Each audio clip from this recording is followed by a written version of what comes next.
Hey everyone, Dan here. Before we get into it, if you enjoy these videos, please hit the like and subscribe button and keep in mind that these are my own thoughts, opinions, and ideas. These are not meant to be, nor should you take them as investment or trading advice in any way, shape, or form. Do your own due diligence, put in the work for yourself, and make your decisions based on that. Enjoy.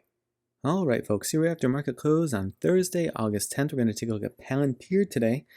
So Palantir, a few days into a bleeding cycle here, trying to catch support at that 505 level, as we see yesterday and today, but today sort of getting pinned between that 505 and 1603 level that we had on there. Now it's obviously lost all uptrend support from this uptrend, and so I'm going to take that off for the time being.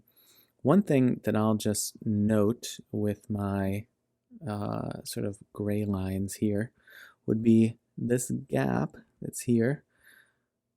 And I know this is very far down, and I don't know if it's going to come down and fill it or what or when or how or why, whatever.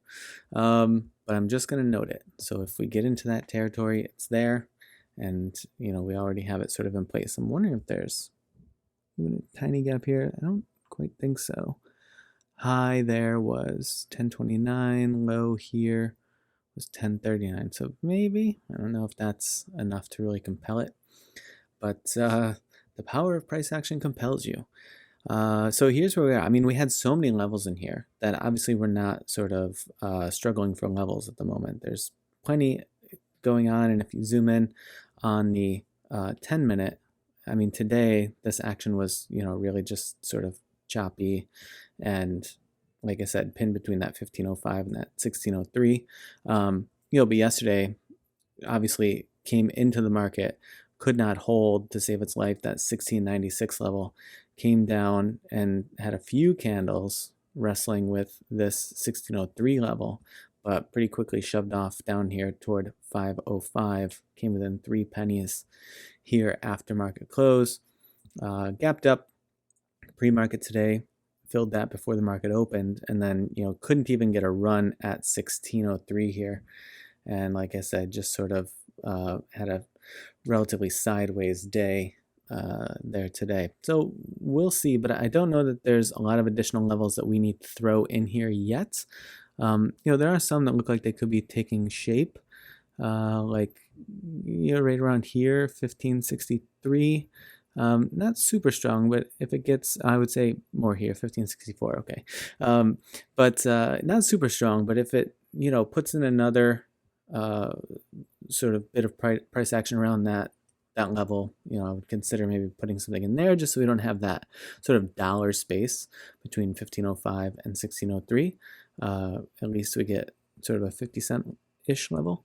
And then, if it does come up something here around like 1636 or so, probably a little stronger here around 1643.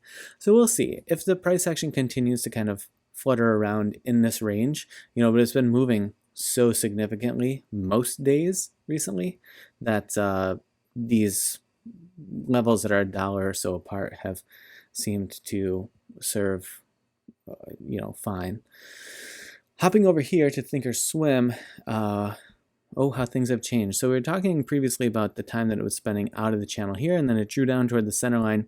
It did a quick dip below the center line there, as you see, but it very quickly regained support. So it's always a concern to me when something comes from out of the channel and then comes down to the center line and loses it relatively quickly, which is what happened here.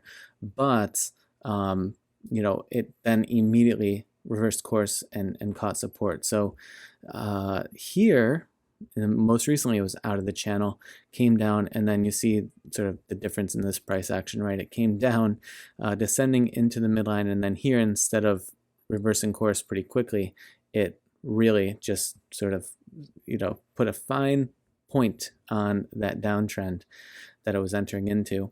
This still has it on the daily as sort of an undefined trend.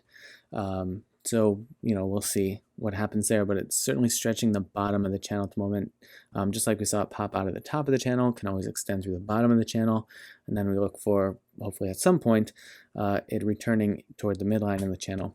If it did that relatively soon, you're probably looking something around the $17 level. That obviously moves day to day. So right now it's at 1705, but it probably won't be in days to come.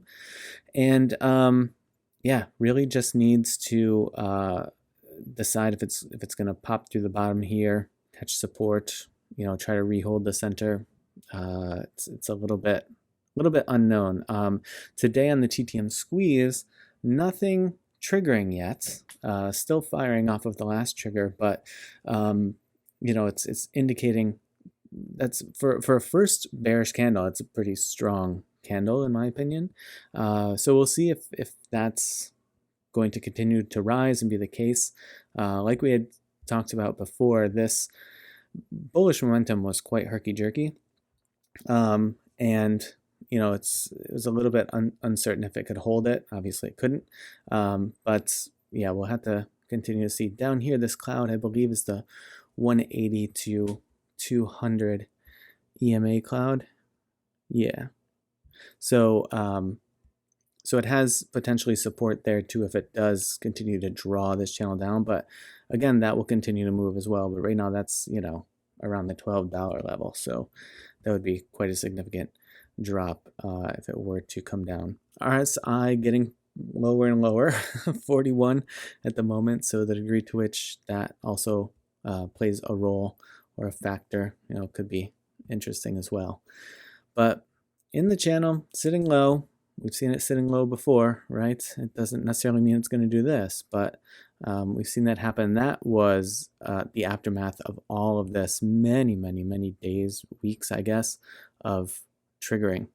And then when that fired, it built up a little more pent-up momentum, and then it just really let loose. It's quite a move. So we'll see if it can make another run up here, or how it's going to put in a structure that sort of like gives it a path back to there. But right now, to me, it's got to stabilize this bearish price action that it's seeing. And that is the first step. It has a chance here, right? Between this 1505 and 1603. We'll see if it can continue to do anything interesting there for the bulls, but otherwise, the bears may still have a hold of it. It's pretty solid momentum, or volume that's coming in on the bears side of things. I don't know if there's any updated short interest. I mean, holding pretty steady here. This is updated 731, so there was an update since the 714 that finally came through. So yeah, short interest, it looks like it's a little bit lower, 119 million, I think that is, 124 previously. So, and days to cover, that's not nothing, but it's again drawing down a little bit. So I don't know if shorts are coming in periodically or what, but that looks to be relatively flat at the moment. All right, folks, I hope you finish your trading week off strong tomorrow, and as always, I appreciate you watching, and I will see you in the next video.